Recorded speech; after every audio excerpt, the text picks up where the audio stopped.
Shoes by the door.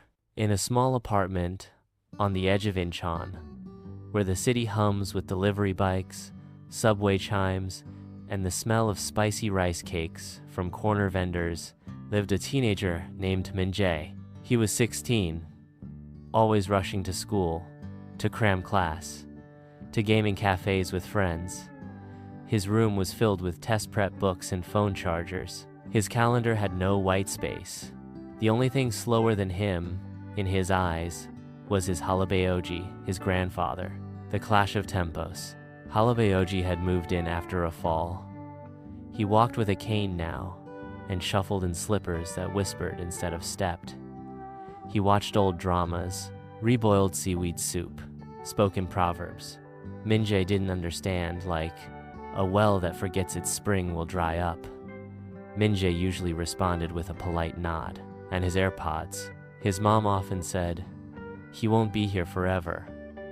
But Minjae didn't think in forvers, only now. The embarrassment. One afternoon, Minjae invited a classmate over. As they stepped inside, Halabeoji called from the other room, "Shoes off at the door, please." Minjae groaned. "Sorry, my grandfather's a bit traditional." His friend laughed, slipping off his sneakers. "No worries, man." But Minjae saw the hurt flicker across his grandfather's eyes just for a second. Later that night, Halabeoji didn't come to dinner.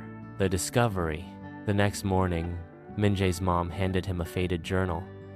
"He asked me to give you this, if you ever had time." Inside were short entries dated decades ago. 1974. First paycheck. Bought leather shoes for my father.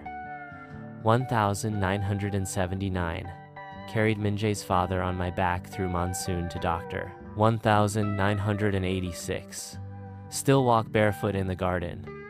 Feels like childhood. One page had a poem. "These shoes I take off at your door were once clean feet behind a war. I do not ask for thanks or prize, just a nod and open eyes." Minjae's throat tightened. The shift. That evening, Minjae knocked gently on Halabeoji's door. He sat beside him. No headphones, no phone. "I read your journal," he whispered. Halabeoji blinked, surprised. "You've walked farther than I ever knew," Minjae said. Halabeoji smiled softly. "And now you are my steps, the new habit."